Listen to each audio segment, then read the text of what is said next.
बिस्मिल्लाहिर्रहमानिर्रहीम। अस्सलाम वालेकुम। तनवीर अहमद स्पीक चैनल में आपकी खिदमत में एक और लेक्चर के साथ हाजिर हैं। जैसे कि आप जानते हैं कि हमने 10वीं की केमिस्ट्री के लेक्चर्स का आगाज़ किया हुआ है। उसमें अभी तक हम 15 यूनिट तक यानी कि 9 चैप्टर से 15 चैप्टर तक रिकॉर्ड करके अपलोड कर चुके हैं और आज हम last and final chapter chemical industry 16 chapter को डिस्कस करने वाले हैं। इससे पहले लेक्चर्स का बाकायदा आगाज़ करें तमाम स्टूडेंट से गुजारिश जो ऑलरेडी मौजूद हैं या जिन्होंने अभी अभी ज्वाइन किया है कि उनसे गुजारिश है इस चैनल को सब्सक्राइब करने के बाद बेल आइकन को लाजमी क्लिक करें ताकि आने वाले दिनों में जो भी लेक्चर यहाँ पे अपलोड होंगे उनका इंटीमेशन मिल सके और आप उससे मुस्तफीद हो सके। ऐसे स्टूडेंट जो ऑलरेडी कोई अकेडमीज में पढ़ रहे हैं और ऐसे तलबा तलबात जिनके पास फीस नहीं है और वो अकेडमी नहीं पढ़ सकते, इन सब के लिए अजीम तरीन ये मौके हैं। तो आप इस चैनल को तनवीर अहमद स्पीक, जिसका नाम है Tanveer Ahmed speak, Facebook page है, scholars academy and home tutors ये भी फेसबुक पेज है, इनको फॉलो करके सब्सक्राइब करके अपनी इन तमाम चीज़ों से मुस्तफीद हो सकते हैं। जो 9वीं या 10वीं के लेक्चर्स यहाँ पे अवेलेबल होंगे आने वाले दिनों में, फर्स्ट ईयर, सेकंड ईयर और ग्रेजुएशन तक, मास्टर लेवल तक यहाँ पे लेक्चर्स अवेलेबल होंगे। तो इंशाल्लाह ताला आप इससे मुस्तफीद हो सकते हैं और बारी भरकम जो फीस आप अदा कर रहे हैं अकेडमी से, उससे छुटकारा हासिल कर सकते हैं और इसी स्टेज में आप अपनी फैमिली की सपोर्ट कर सकते हैं, कंट्रीब्यूट कर सकते हैं पैसे बचाकर। तो आज चैप्टर 16 है केमिकल इंडस्ट्री को डिस्कस करने वाले हैं, जिसमें हम जो टॉपिक हैं आपके सामने मेजर टॉपिक हैं वो आपके बेसिक मेटलर्जिकल ऑपरेशंस हैं और इसमें सॉल्वे प्रोसेस है, इसके अलावा यूरिया और पेट्रोलियम इंडस्ट्री वगैरह, ये 3-4 इसमें जो मेजर कंसेप्ट यहाँ पे दिए गए हैं उनको हम डिस्कस करेंगे आज के इस चैप्टर में। और इसके साथ साथ जो आपका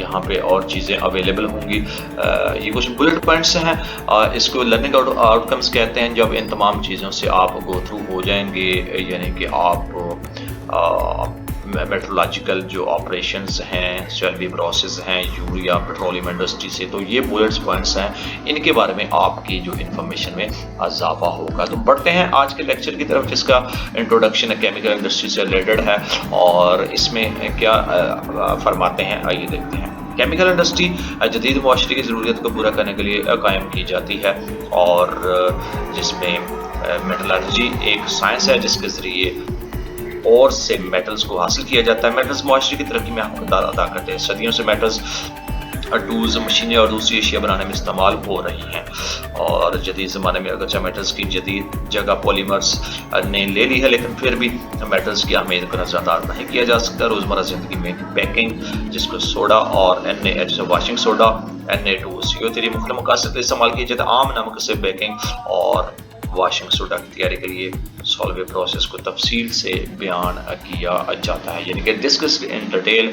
कॉमन सॉल्ट पर भी डिस्कस्ड इन तमाम चीज़ों को, जिसमें वाशिंग सोडा होगा और बेकिंग सोडा होगा, यानी कि NaHCO3 और Na2CO3 जो आपका वाशिंग सोडा कहलाता है और बेकिंग सोडा NaHCO3 जो कहलाता है, उनकी तफसील डिस्कस की जाएगी। फर्टिलाइजर और vital role the growth and development of plants and crops, पौधों और फसलों की तरक्की और नशोनुमा के लिए फर्टिलाइजर का बहुत अहम किरदार अदा करते हैं। हम फर्टिलाइजर में से एक यूरिया है जो फसलों की पैदावार बढ़ाने के लिए इस्तेमाल किया जाता है, इसलिए यूरिया बनाने का तरीका भी बयान किया जाएगा।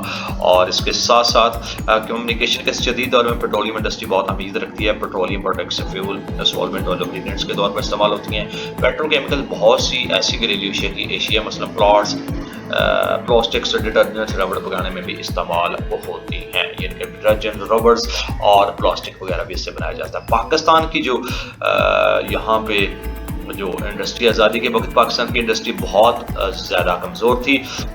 तकसीम के वक्त ऑल इंडिया में 921 बड़े इंडस्ट्रियल यूनिट्स मौजूद थे, जिनमें से सिर्फ 34 पाकिस्तान के हिस्से में आए।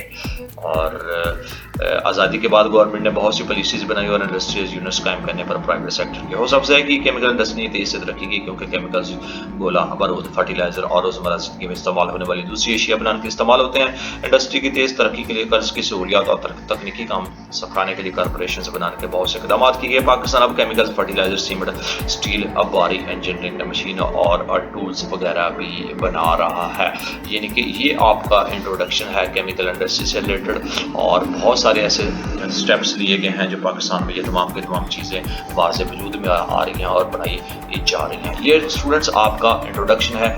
नेक्स्ट आके पहली हेडलाइन की तरफ चलते हैं, जिसमें बेसिक आपकी मेटलर्जिकल ऑपरेशंस होते हैं, उसमें क्या क्या चीज़ें होंगी आइए देखते हैं। यानी कि बुनियादी मेटलर्जिकल ऑपरेशंस क्या होंगे। आइए सबसे पहले मेटलर्जिकल प्रोसेस से मतलब इस्तेमाल होने वाले जो टर्म्स हैं उसकी स्टडी करते हैं। सबसे पहले है मिनरल, ज़मीन की सतह के नीचे पाए जाने वाले कुदरती ठोस जो मटेरियल है, वो जो मेटल्स के कंपाउंड्स और ज़मीन की जो इम्पोर्टेंट्स के मिलने से होते हैं उनको मिनरल कहा जाता है। नेक्स्ट है आपका और क्या होते हैं, ऐसी मिनरल जिससे तजारती पैमाने पर आसानी और कम लागत से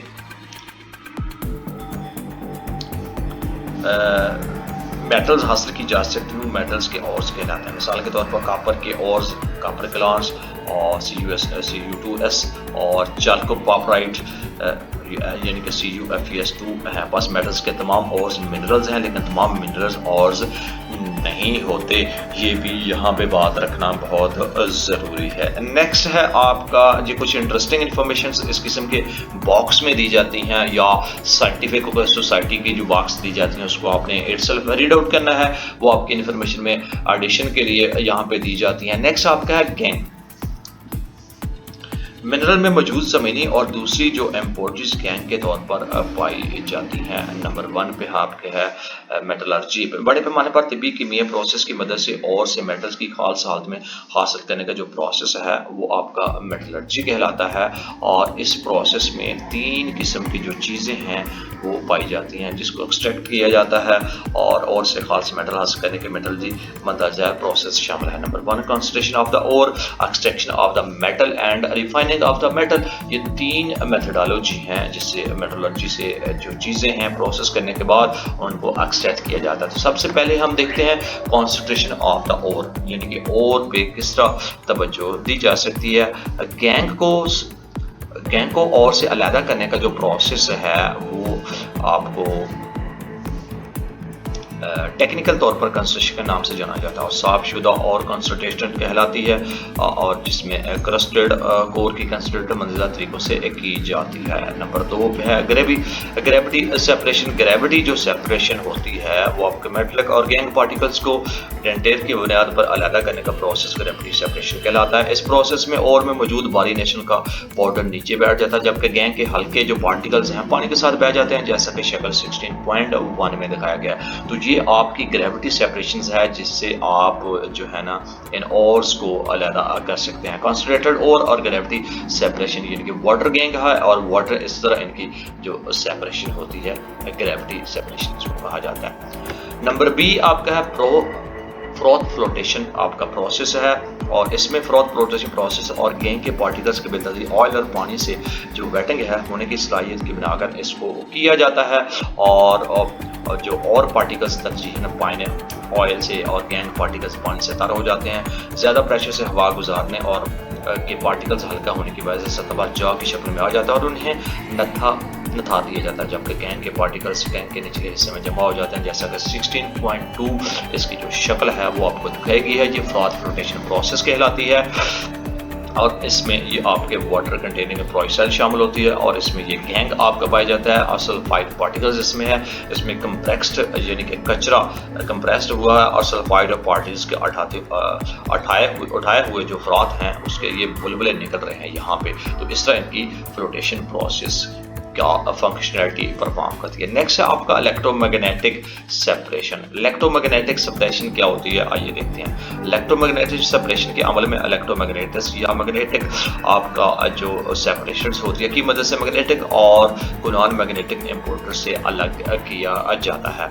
इसमें और के पाउडर को 2 रूलर्स पर हरकत करते हुए लीड्स पैलेट पर डाला जाता है, जिनमें से एक रूलर मैग्नेटिक होता है और मैग्नेटिक हिस्सा पैलेट से चिमट कर सारा आगे जाकर जाता है, जबकि नॉन मैग्नेटिक हिस्सा बेल्ट के नीचे पहले गिर जाता है, जैसे 16.3 शक्ल में आपको दिखाया गया है। और ये इलेक्ट्रोमैग्नेटिक सेपरेशन होगी, और वो किस तरह होगी आइए देखें। इलेक्ट्रोमैग्नेटिक्स और जो क्रस्ट कोर है और रूलर है और मैग्नेटिक बेल्ट है, मैग्नेटिक कोर है, नॉन मैग्नेटिक वेस्ट जो है ना इस तरह की मैग्नेटिक सेपरेशन होती है, जिससे आपकी फंक्शनैलिटी परफॉर्म करती है। Extraction of the metal from the concentrated ore, यानी कि आपने यहाँ पे मेटल को कंसंट्रेटेड और केमिकल रिडक्शन या इलेक्ट्रोलाइटिक प्रोसेस के ज़रिए अलग किया जाना है। और इसमें सबसे पहले ए है रोस्टिंग। ये प्रोसेस कंसंट्रेटेड और को हवा की मौजूदगी में बुलंद टेम्परेचर पर गर्म करना है। मिसाल के तौर पर कॉपर पायराइड को हवा की मौजूदगी में गर्म करने से क्यूपर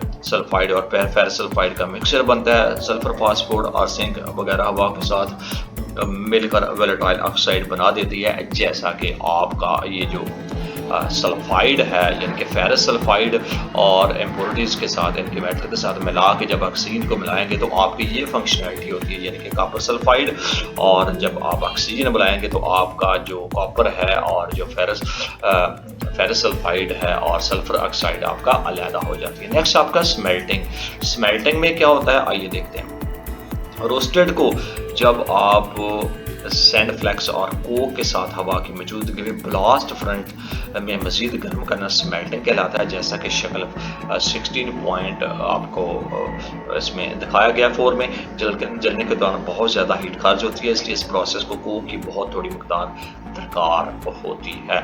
और वो क्या क्या चीज़ें आपकी फंक्शनैलिटी इसमें दिखाई जाती हैं इस स्मेल्टिंग में, आप इसमें देखी जा सकते हैं। ये आपका यहाँ पे फार्मूला दिया गया, इसमें ऑक्सीजन मिलाएंगे तो आपकी ये फंक्शनैलिटी मिलती है, ये आपका इनपुट है, ये आपका आउटपुट है। तो इसी तरह आपका जो फेरस सल्फाइड है और उसको हम ऑक्सीजन के साथ ये फंक्शनैलिटी और ये आपका फेरस सल्फाइड यहाँ पे आपको मर्ज़े वजूद में आता है। और इसमें जो चीज़ें आपको प्रोसेस के दौरान फेरस सल्फाइड पहले ऑक्साइड होकर फेरस ऑक्साइड बनाता है, जो सैंड के साथ रिएक्ट करके आयरन सल्फेट का स्लैग बनाता है, जो हल्का होने की वजह से ऊपर वाले सुराख से खारिज हो जाता है। तो ये आपकी फंक्शनैलिटी यहाँ पे बनती है। और इसके साथ साथ आप जबकि आपका जो क्यूपर सल्फाइड भी ऑक्साइड्स होकर क्यूपर ऑक्साइड बनाता है, यानी कि क्यूपर सल्फाइड भी आपका जो ऑक्साइड होकर क्यूपर ऑक्साइड जब बनाता है तो वो बनता है C2SO प्लस ऑक्सीजन मिलाएंगे तो CU2O3 और सल्फर ऑक्साइड अलहदा हो जाएगा। तो इस तरह इनको ये भी फंक्शनैलिटी परफॉर्म की जाती हैं। इसके साथ साथ आपके इन रिएक्टेड फेरस सल्फाइड के साथ रिएक्ट करके फेरस ऑक्साइड क्यूपर सल्फाइड बनाता है।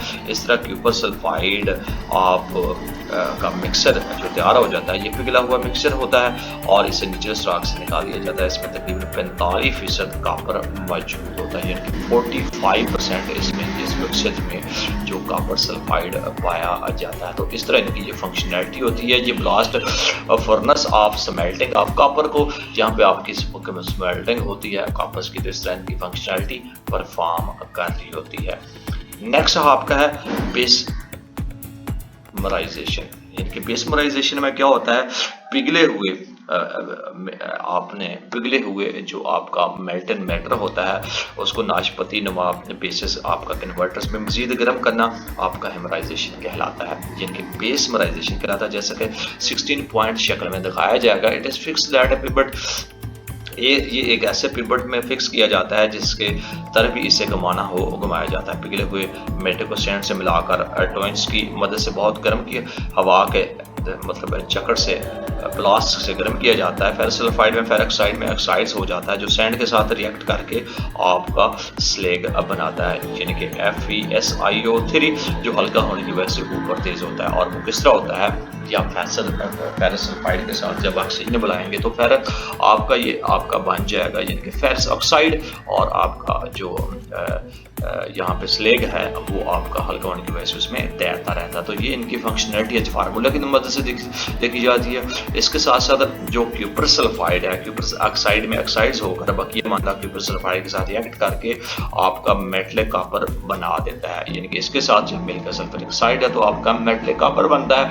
वो आप नीचे वाली जो इसका फार्मूला है, इक्वेशंस हैं, यानी कि कॉपर सल्फाइड ऑक्सीजन के साथ मिलकर आपका क्यूपर ऑक्साइड और सल्फर ऑक्साइड आपका अलहदा हो जाता है। तो इनकी ये इनपुट है और ये आपका आउटपुट, आपके फार्मूले आपने ये अलहदा करने हैं और इन फार्मूलों को आपने क्यूप्रस सल्फाइड और आपका जो क्यूप्रस ऑक्साइड ये जो बन रहा है, इनकी फंक्शनैलिटी को आपने मेमोराइज करना है और इनके फार्मूलाज को आप याद करने हैं ताकि आपको जो भी क्वेश्चन में ये चीज़ें आती हैं तो आप आसानी से इनको राइट कर सकें। इसके साथ साथ जो आपका पिघला हुआ कॉपर है उसको कन्वर्टर से रेत के सांचों में मुंतकिल करके ठंडा किया जाता है। इसमें हलशुदा गैसेस बाहर निकलते हुए इसकी सतह पर जो ब्लिस्टर बना देती हैं, इस वजह से इसे ब्लिस्टर का कॉपर कहा जाता है। ये तकरीबन 98% खालिस होता है और इसके इलेक्ट्रोलाइसिस से मजीद साफ किया जाता है। तो ये इसकी फंक्शनैलिटी है।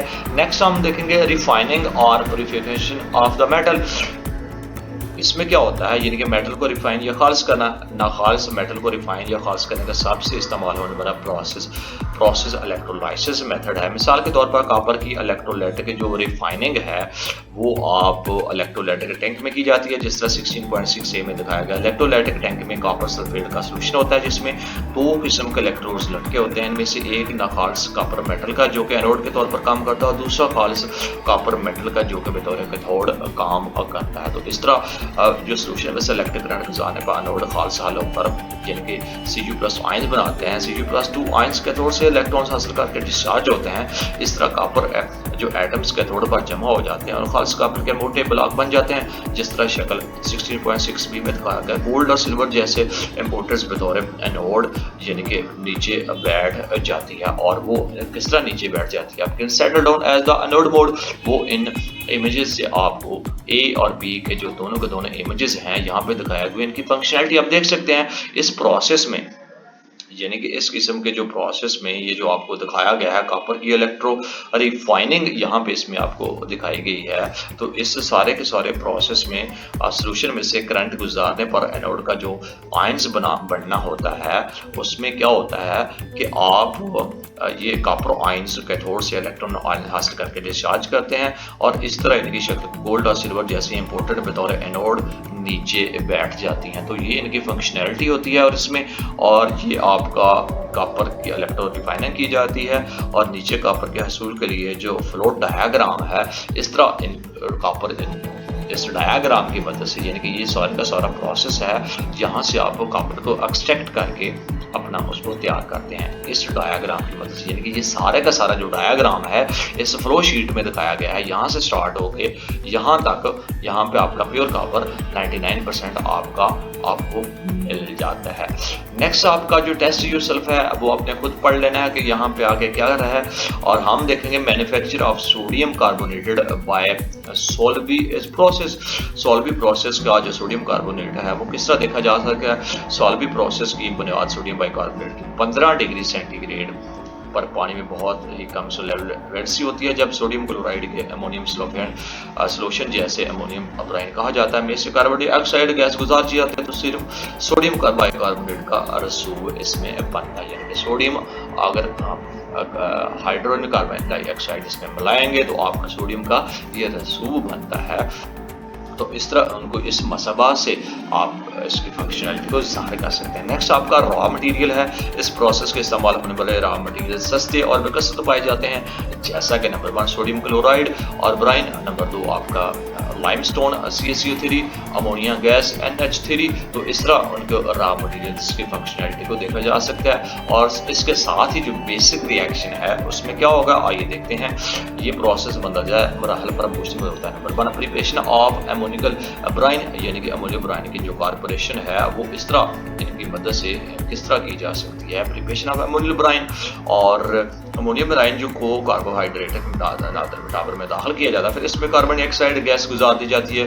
कार्बोनेट टावर में मंदरजा केमिकल रिएक्शन होते हैं और वो कौन से केमिकल रिएक्शन होते हैं आइए देखते हैं। इनके कार्बन डाइऑक्साइड और अमोनिया जब इसमें मिलाया जाएगा तो प्लस पानी, तो आपका ये आपकी फंक्शनैलिटी आपको देखने को मिलती है। अमोनियम नाइट्रेट और आपका सोडियम क्लोराइड सोल्यूशन का ब्राइन आपको मिलता है और इस तरह इनकी फंक्शनैलिटी आप देखी जा सकती है। ये ब्राइन है और इस तरह देखा जा सकता है। कार्बन डाइऑक्साइड को दोबारा इसमें से इस्तेमाल किया जाता है। इसमें सोडियम बाइकार्बोनेट को भट्टी यानी कि क्लीन में गर्म करने पर सोडियम बाइकार्बोनेट हासिल होता है और वो इन मसबात के थ्रू आपके सामने दिखाया गया है।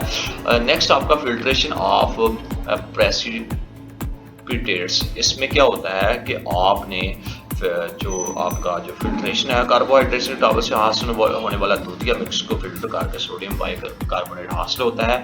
और नेक्स्ट है आपका कैल्सिनेशन, सोडियम बाइकार्बोनेट को भट्टी में गर्म करने के बाद सोडियम बाइकार्बोनेट हासिल होता है इस कैल्सिनेशन में, और वो इस मसवा से इसकी फंक्शनैलिटी और इसमें कार्बन डाइऑक्साइड और पानी के साथ मिलाकर इन तमाम चीज़ों को इस्तेमाल किया जाता है और इस ज़रूरत के मुताबिक इस प्रोसेस को कंप्लीट किया जाता है। नेक्स्ट आपका preparation of carbon dioxide and slaked lime. इसमें चूने की भट्टी में लाइमस्टोन को गर्म करके कार्बन डाइऑक्साइड तैयार की जाती है, फिर इसे कार्बोनेटिंग टावर में भेजा जाता है, यानी कि आपका जो कार्बन डाइऑक्साइड है और इसमें कार्बन ऑक्साइड और कार्बन डाइऑक्साइड इसमें खारिज होती है, और इसमें भट्टी में बनने वाले यानी कि बुझे हुए चूने को पानी की मदद से बुझे हुए चूने को आपका स्लैक्ट लाइम में तब्दील कर दिया जाता है। बुझे हुए चूने का अमोनिया रिकवरी टावर में भेज दिया जाता है। जैसे CaO प्लस H2O को मिलाएंगे तो स्लैक्ट लाइम आपका बनता है। तो इस तरह इनकी जो फंक्शनैलिटी है वो कार्बन डाइऑक्साइड और स्लेक्ट लाइम बनाने के लिए होती है। नेक्स्ट आपका ammonia recovery tower. Ammonia recovery tower में क्या होता है कि आप कार्बोरेटिंग टावर में बनने वाले अमोनियम क्लोराइड सोल्यूशन और कैल्शियम हाइड्रोक्साइड के रिएक्शन में से इस टावर में अमोनिया दोबारा बनाई जाती है, और इसमें जो फंक्शनैलिटी होती है वो आप शक्ल 16.8 सोलवेंट बाइकार्बोनेट तैयारी के सॉल्वे प्रोसेस की फ्लो डायग्राम आपके सामने ये नीचे दी गई है। तो इस तरह इनकी फंक्शनैलिटी को आप देख सकते हैं कि एमोनिया रिकवरी एक इस तरह की जा सकती है टावर में, और ये आपके साथ सारे का सारा जो डायग्राम है वो आपका एमोनिया रिकवरी या कार्बोनेटेड टावर्स के मदद से जो फंक्शनैलिटी होती है सोडियम इस टावर में बनने वाली अमोनिया को दोबारा इस्तेमाल कर लिया जाता है। इस प्रोसेस में अमोनिया का ज़िया बहुत कम होता है, जिसे ताज़ा अमोनिया शामिल करके पूरा कर लिया जाता है, और ये कार्बोनेटेड टावर में बनने वाले अमोनियम क्लोराइड सोल्यूशन और कैल्शियम हाइड्रोक्साइड के रिएक्शन से इस टावर में अमोनिया दोबारा बनाई जाती है। ये सारी की सारी फंक्शनैलिटी इसमें मौजूद है, आप इसको देख कर मेमोराइज मजीद कर सकते हैं। Next advantage of salvage process, यानी कि सॉल्वे प्रोसेस के क्या फ़ायदे हैं। नंबर 1 पे ये एक सस्ता प्रोसेस है क्योंकि इसके रॉ मटेरियल बहुत कम कीमत में दस्तयाब होते हैं। नंबर 2 कार्बन डाइऑक्साइड और अमोनिया दोबारा बनाई जा सकती है और इस्तेमाल की जा सकती है। नंबर 3 आपका प्रोसेस फ्लोशन से पाक है क्योंकि वेस्ट जो होती है सिर्फ कैल्शियम क्लोराइड का सोल्यूशन बनता है। नंबर 4 आपका जो होता है इंतहाई खालिस सोडियम बाइकार्बोनेट हासिल होता है। नंबर 5 आपका किसी भी सोल्यूशन को आप 2 पेपर्स में तब्दील नहीं करना पड़ता, इसलिए बहुत कम फ्यूल खर्च होता है। यहाँ पे जो पाकिस्तान सेल्फ सफिशिएंट जहाँ तक सोडियम कार्बोनेट की डिमांड का तलका पाकिस्तान में इसमें खुद कफील हो चुका है, और इंपीरियल केमिकल इंडस्ट्री यानी कि ISI क्योड़ा जेलम काफ़ी मकदार में सोडियम बाइकार्बोनेट पैदा कर रही है। ये यूनिट 1944 में क्योड़ा में लगाया गया था क्योंकि यहाँ रॉ मटीरियल सोडियम क्लोराइड पे कसर पाया जाता है। सिंध अल्केन्स लिमिटेड 1966 में कराची के करीब कायम किया गया है, और इसके साथ साथ सोडियम बाइकार्बोनेट और सोडियम बाइकार्बोनेट अहम इंडस्ट्री यानी कि सोडियम कार्बोनेट और सोडियम बाइकार्बोनेट अहम इंडस्ट्री केमिकल्स हैं, बहुत सी इंडस्ट्री में इनको इस्तेमाल किया जाता है। ये एडवांटेज हैं सोल्वी प्रोसेस के, और ये सोडियम कार्बोनेट और सोडियम बाइकार्बोनेट की जो अहमियत है इंडस्ट्री के सेटअप में यहाँ पे उनको बताया गया है। 1944 से 1966 में एक क्योड़ा के मकाम पर और 1966 में एक कराची के मकाम पर सोडियम कार्बोनेट और बाइकार्बोनेट के फंक्शनलिटी को वहाँ पे दिखाया गया था। नेक्स्ट है आपका स्टूडेंट ये कुछ चीज़ें हैं, इसको आपने खुद देखना है, और रोल ऑफ सोसाइटी का जैसे पहले भी मैंने बयान किया कि ये जो टेक्नोलॉजी से रिलेटेड इमेजेस हैं ये आपकी इंफॉर्मेशन के लिए होते हैं, इनको भी आपने लर्न कर लेना है और पढ़ लेना है कि इसमें क्या लिखा है। मैन्युफैक्चर ऑफ यूरिया को किस तरह बनाया जाता है आइए देखते हैं। यूरिया नाइट्रोजन फर्टिलाइजर है, इसमें नाइट्रोजन की मकदार 46.6% है। ये सफ़ेद क्रिस्टलाइन कंपाउंड है जो पानी में बहुत ज़्यादा सोलेबल है। ये आम केमिकल्स की तैयारी के लिए इस्तेमाल किया, लेकिन इसका ज़्यादातर हिस्सा तकरीबन 90% है फर्टिलाइजर के तौर पर इसका इस्तेमाल होता है।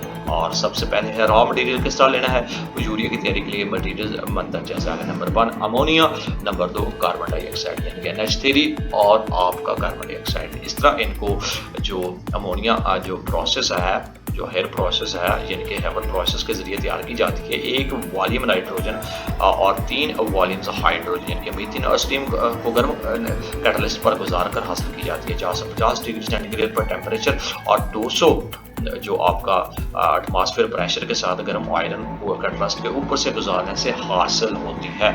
और वो किस तरह होती है ये आपको इससे मदद के देखें, यानी कि आपने ये अमोनिया लिया है और ये हाइड्रोजन है 450 डिग्री सेंटीग्रेड इसको दिया है, तो 2NH3 आपकी फंक्शनलिटी यहाँ पे आपको कंप्लीट आपको मिल जाएगी। इस इक्वेशंस में नेक्स्ट आपका प्रोसेस क्या होगा, रॉ मटेरियल के साथ साथ इसमें यूरिया की जो तैयारी है वो 3 मराहल पर मुश्तमिल होती है। Number 1 reaction of ammonia and carbon dioxide. Ammonia और कार्बन डाइऑक्साइड का रिएक्शन, अमोनिया बायो अमोनिया में से जब से बहुत ज़्यादा प्रेशर कार्बन डाइऑक्साइड को गुजारा जाता है तो अमोनियम आपका कार्बोहाइड्रेट बनता है, यानी कि वो किस तरह बनता है 2NH3 प्लस कार्बन डाइऑक्साइड, और ये अमोनियम कार्बोनेट इस तरह इक्वेशंस में आपको बनता हुआ दिखाया गया था।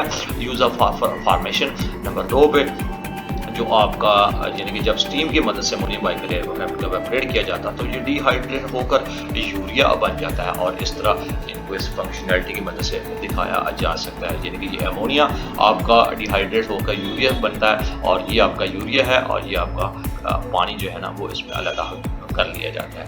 नेक्स्ट आपका यूरिया की ग्रेनुलेशन। ग्रेनुलेशन ऑफ यूरिया किस तरह की जाती है, इस स्टेज पे जो लिक्विड है माया यूरिया के आपका ग्रेनुलेंट्स बनाने के लिए खुश किया जाता है। जब टावर में बहुत ज़्यादा प्रेशर ऊपर से माया यूरिया को स्प्रे किया जाता है और नीचे से गर्म हवा का करंट दाखिल किया जाता है तो ये खुश्क होकर ग्रेनुलर्स में तब्दील हो जाता है। इसे मार्केट में भेजने के लिए स्टोर कर लिया जाता है। और ग्रेनुलाइजेशन ऑफ यूरिया को किस तरह स्टोर किया जाता है इसमें आप देख सकते हैं नंबर 3 में, और ये आपका प्रोसेस है। ये यूरिया की आपकी फ्लोट डायग्राम है, यानी कि इस शीट डायग्राम में जो यूरिया बनता है वो इस डायग्राम की मदद से देखता है।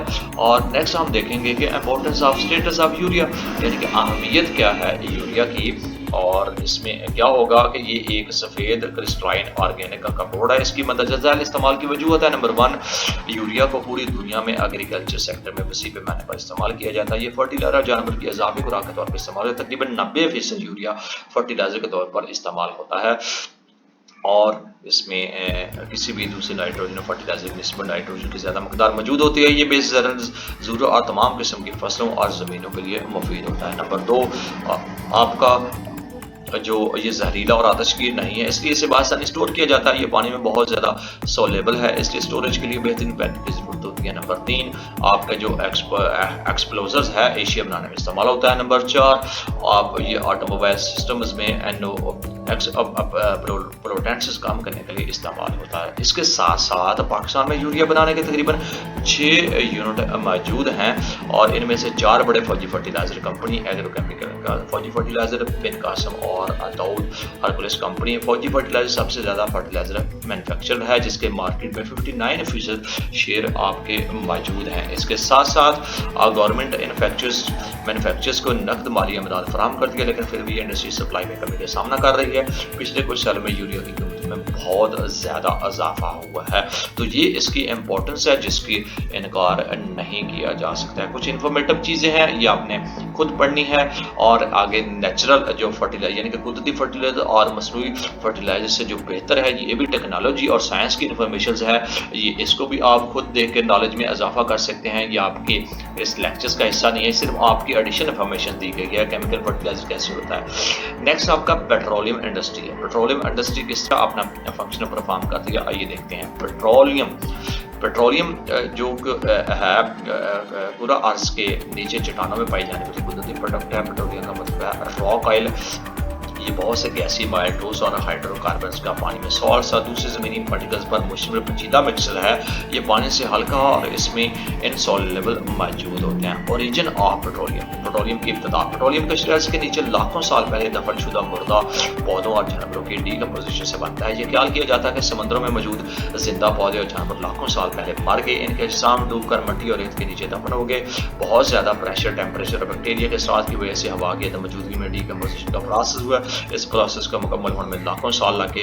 बस मुर्दा पौधों और जानवरों के वाक़ियात गहरे भूरे क्रूड ऑयल में तब्दील हो गए, जैसा कि शक्ल 16.10 में आपको दिखाया गया। तो ये आपकी इब्तदा हुई था ओरिजिन ऑफ पेट्रोलियम की, कि किस तरह इनकी जो आपके जो पौधे और बड़े बड़े दरख्त और बहुत सारी ऐसी चीज़ें थी जो तबकी थी, और हज़ारों साल के प्रोसेस के बाद इनका इस तरह इनकी जो अर्थ क्रस्ट है, ये शेल है, ये आपके गैसेज पेट्रोलियम वाटर और इस तरह इनकी जो ऑरिजिन ऑफ पेट्रोलियम यानी कि इस तरह इनका वजूद में आना इस तरह बनता है। इसमें जो हल्का और पानी इंसोलेबल होने की वजह से ये पानी की सतह पर तैरता रहता है, और पेट्रोलियम के ऊपर पाई जाने वाली गैस प्रोडक्ट्स कुदरती तौर पर पाई जाती है।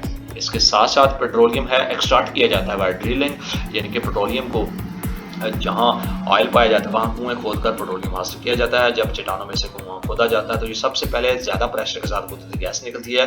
बहुत औक़ात गैस के प्रेशर की वजह से क्रूड ऑयल भी खुद ब खुद निकल आता है। जब गैस का प्रेशर कम होता है तो ऑयल को पंप करके बाहर निकाला जाता है। इसके साथ-साथ जो क्रूड ऑयल है उसको रिफाइंड किया जाता है आपकी रिफाइनरीज़ में, और रिफाइनिंग प्रोसेस में क्रूड ऑयल के मिक्सचर को कई सफ़ेद प्रोडक्ट्स में अलग-अलग करके इस्तेमाल किया जाता है, हासिल किया जाता है, जो फ्रैक्शनल आपका डिस्टिलेशन कहलाता है। फ्रैक्शनल डिस्टिलेशन का असूल इन फ्रैक्शनल में कंपाउंड के बॉइलिंग पॉइंट्स के फ़र्क के लिहाज से अलहदगी पर मबनी है, और जो आपका जो कम बॉइलिंग पॉइंट है वो आप उससे थोड़े ज़्यादा बॉइलिंग पॉइंट वाले फ्रैक्शंस बॉयल होकर अलग हो जाते हैं। ये फ्रैक्शन के बखरात को जमा किया जाता है और फिर कंडेंस किया जाता है। ये प्रोसेस जारी रहता है, हालांकि जो आपका फालतू मवाद है वो बच जाता है, और इस तरह इनकी जो डिस्टिलेशन है वो आपको 16.11 में भी दिखाई गई है। उसको भी हम देखते हैं वो इनका किस तरह होता है। और इसके साथ साथ जो क्रूड ऑयल को हाई प्रेशर के यानी कि हाई प्रेशर पर एक फर्नेस में 400 डिग्री सेंटीग्रेड तक गर्म किया जाता है। बखरात को आपके उसका जो बखरात होता है यानी कि वेपर होता है उसको फ्रैक्शनिंग की जाती है, और इस फ्रैक्शनिंग में जैसा कि शक्ल 16.11 में हम देखेंगे वो किस तरह की जाती है। या क्रूड ऑयल को हाई प्रेशर में जब इसमें गर्म किया जाता है तो गर्म बखरात कालम में ऊपर उठते हैं और बेतदरीज ठंडे और कंडेंस होते हैं। टावर में बखरात मुख्तलिफ फ्रैक्शंस में मुख्तलिफ लेवल्स पर कंडेंस होते हैं। इस तरीके से क्रूड ऑयल को 6 हाइड्रोकार्बन फ्रैक्शन में तकसीम किया जाता है, और हर फ्रैक्शन अपनी मखसूस बॉइलिंग रेंज, कंपोजिशन और इस्तेमाल रखती है। और वो कौन से 6 बॉइलिंग पॉइंट है वो भी हम देखते हैं। और ये आपके 6 बॉइलिंग पॉइंट है, यानी कि फर्स्ट 2 3 4 5 6 7 6 से ये फ्रैक्शन कॉलम है। ये क्रूड ऑयल वेपोराइजेशन है, यानी कि जिस तरह इनके बखरात आपके बढ़ रहे हैं, और ये आपकी फर्नेस में 400 degree centigrade petroleum crude oil को डालकर इसको दिया गया है, और ये आपकी पेट्रोलियम की डिस्टिलेशन हो रही है, यानी कि फ्रैक्शन ऑफ डिस्टिलेशन। इस तरह जो इंपॉर्टेंस है फ्रैक्शन ऑफ पेट्रोलियम की, आइए देखते हैं उसमें क्या इसकी अहमियत है। हर फ्रैक्शन में एक सिंगल कंपाउंड नहीं होती, बल्कि हर एक मुख्तलिफ हाइड्रोकार्बन्स कंपाउंड का मिक्सचर होता है। हर फ्रैक्शन का नाम उसकी कंपोजिशन, बॉइलिंग रेंज और इस्तेमाल टेबल 16.2 में दिया गया है, और इनकी कंपोजिशन और इनके यूजेस जो हैं वो आइए देखते हैं। इनके पेट्रोलियम गैसेस को कंपोजिशन किस तरह किया जाता है। C1 और 2 C4 को 25 डिग्री सेंटीग्रेड पर इसको देखा जाता है, और LPG की शक्ल में बतौर फूल कार्बन और हाइड्रोजन गैस की तैयारी में इसको इस्तेमाल किया जाता है। पेट्रोलियम जो ईथर है C5 to C7 30 to 80 degree centigrade पर इसको इस्तेमाल किया जाता है। लेबोरेटरी सॉल्वेंट और डाई क्लीनिंग के मकासद में इसको इस्तेमाल किया जाता है। गैसोलीन और पेट्रोल जो है 170 7 से C7 to 10 इसको इस पे जो इसकी कंपोजिशन है, और 80 to 170 डिग्री सेंटीग्रेड पर इसको तैयार किया जाता है। और इसमें क्या होता है, मोटरसाइकिल, मोटर कार और गाड़ी में फ्यूल के तौर पर इस्तेमाल होता है। ये केरोसिन ऑयल की निस्बत आग पकड़ता है। ये ड्राई क्लीनिंग में भी इसको इस्तेमाल किया जाता है। इसके साथ साथ जो केरोसिन ऑयल है वो C10 to C12 कहलाता है। 170 to 250 डिग्री सेंटीग्रेड पर इसको तैयार किया जाता है, और ये जो घरेलू फ्यूल के तौर पर इस्तेमाल होता है। इसकी खास किस्म जेट फ्यूल के तौर पर इस्तेमाल होती है। डीजल जो ऑयल है C13 to C15 है।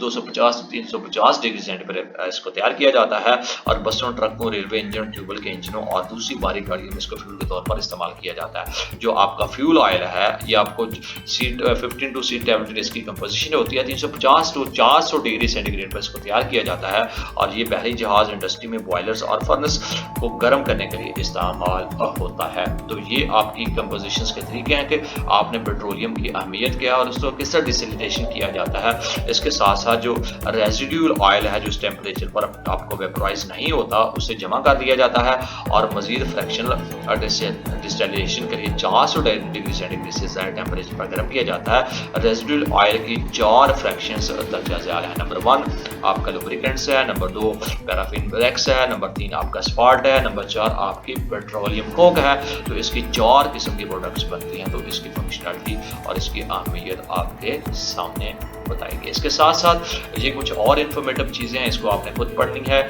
और इसके साथ साथ जो टेक्नोलॉजी साइंस का एक और बाज़ वजूद में डिफरेंट टाइप दिखाई गई हैं आपको, डिफरेंट मेथड है वो आपने पढ़ने हैं कि मुख्तलिफ विषय की आगे बढ़ाने के मुख्तलिफ तरीकों की ज़रूरत होती है। ये भी आपने एक्सेल पढ़ के अपने नॉलेज को इनहेंस करना है। वैसे ही आपका टॉपिक का हिस्सा नहीं है, सिर्फ इन्फॉर्मेटिव चीज़ें हैं।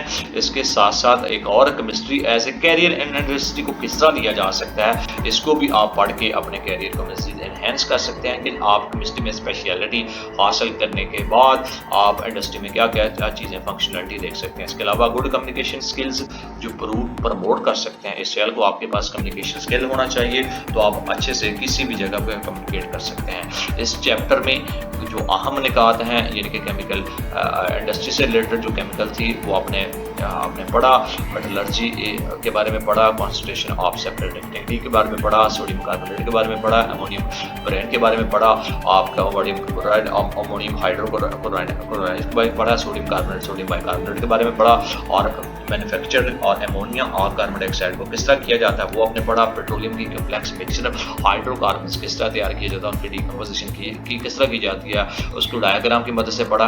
और इसमें जो क्रूड ऑयल है वो किस तरह पंप के थ्रू ज़मीन से निकाला जाता है, उसको किस तरह रिफाइन किया जाता है, और क्रूड ऑयल को 400 डिग्री सेंटीग्रेड पे किस तरह रिफाइन किया जाता है, डायग्राम की मदद से हमने उसमें भी डिस्कस किया।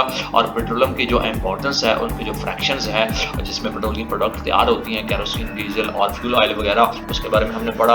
इसके अलावा जो रेजिड्यूल ऑयल है जो 400 डिग्री सेंटीग्रेड पर हम प्रोड्यूस करके जिसमें हम लुब्रिकेंट से पैराफिन, वैक्स और अल्फा फैट कार्बोरेटर मोक बनाते हैं, इन तमाम चीज़ों के बारे में हमने इंफॉर्मेशन गेट की। और ये आपके केमिकल इंडस्ट्रीज के रिलेटेड ये तमाम चीज़ें थी। और ये सारा प्रोसेस था वो इस डायग्राम की मदद से सारा प्रोसीजर होता है। इसको हम देख सकते हैं। बेसिक आपकी जो चीज़ें हैं, कॉन्सेंट्रेशन होती हैं, ग्रेविटी, प्रोपेशन, इसमें ये चीज़ें पाएगी जो आपके बेसिक मेटलर्जिकल ऑपरेशंस थे। इसके अलावा इलेक्ट्रोलाइसिस जो ऑपरेशन थे वो इसमें हमने देखा गया। ये सारे का सारा प्रोसेस सॉल्वे प्रोसेस हमने डिस्कस किया जिसमें raw material, sodium chloride, lime store और अमोनिया वगैरह को किस तरह तैयार किया जाता है वो इस डायग्राम में मज़ीद देख सकते हैं। मैन्युफैक्चर एरिया में रॉ मटेरियल उसका प्रोसेस और उसके इस्तेमाल, और इसके अलावा ओरिजिन ऑफ पेट्रोलियम के बारे में हम ये सारे का सारा पूरा चैप्टर एक डायग्राम की मदद से आपको एक कंसेप्ट दिया गया था। और A to Z सारे का सारा आपको क्लैरिटी आपको दी गई है। एक्सरसाइज आप देखिएगा और ये डेफिनेटली केमिकल प्रोडक्टिविटी से रिलेटेड है। जब आप इस पूरे के पूरे चैप्टर को गो थ्रू कर लेंगे तो आपके लिए ये मल्टीपल चॉइस क्वेश्चन हैं और उसमें कुछ लॉन्ग टर्म के क्वेश्चन हैं, कुछ शॉर्ट इन्वेस्टेड क्वेश्चन हैं। इनको भी आप इजीली आप देख के नॉलेज को ना सिर्फ एनहेंस कर सकते हैं बल्कि अपने एग्जाम की भी इसके साथ प्रिपरेशन कर सकते हैं। तो डियर स्टूडेंट, ये था आज का लेक्चर और आखिरी लेक्चर 10वीं क्लास की, यानी कि ये केमिस्ट्री है। और इसके साथ 9वीं या 10वीं क्लास में हमने फिजिक्स, केमिस्ट्री, बायोलॉजी के और इंग्लिश के लेक्चर्स कंप्लीट करके अपलोड पहले ही किए जा चुके हैं। अपने दोस्तों को, अपने साथियों को, अपने रिलेटिव्स को फेसबुक, इंस्टाग्राम और व्हाट्सएप पे लाजमी शेयर करके मेरी आप हौसला अफजाई कीजिए। ज़्यादा से ज़्यादा आपने इन पे वॉच करना है। तनवीर अहमद स्पीक चैनल को सब्सक्राइब करके बेल आइकन को लास्ट में क्लिक करना है ताकि आने वाले दिनों में जितने भी लेक्चर यहाँ पे अवेलेबल अपलोड होंगे आपको उसका इंटीमेशन मिल सके और आप उससे मुस्तफीद हो सकें। चैप्टर 9 से आपके चैप्टर यानी कि 16 तक कुछ क्लासेस और कुछ और चीज़ें हैं, ये आपने आपने इसको भी देख लेना है। इसके साथ ही हमें दीजिएगा इजाज़त। और उन तमाम स्टूडेंट जो फीस पे नहीं कर सकते, जो ऑलरेडी पे करने के काबिल हैं, वो भी अपने कंट्रीब्यूट कर सकते हैं अपनी फैमिलीज को यहाँ पे फ्री ऑफ कॉस्ट लेक्चर लेके। और वो स्टूडेंट जो फीस पे नहीं कर सकते वो इस चैनल को सब्सक्राइब करने के बाद घर में बैठ के स्टेप बाय स्टेप, क्योंकि पूरे का पूरा चैप्टर मैं यहाँ पे रिकॉर्ड करके अपलोड कर रहा होता हूँ, तो आप इनसे स्टेप बाय स्टेप पॉज करके आप इसको लर्न कर सके, मेमोराइज कर सकते हैं और अपने नॉलेज को एनहेंस कर सकते हैं। इसके साथ हमें दीजिएगा इजाज़त। एक और सब्जेक्ट जिसमें हम शायद कंप्यूटर साइंस को डिस्कस करें फिर हाजिर होंगे 9th और 10th में।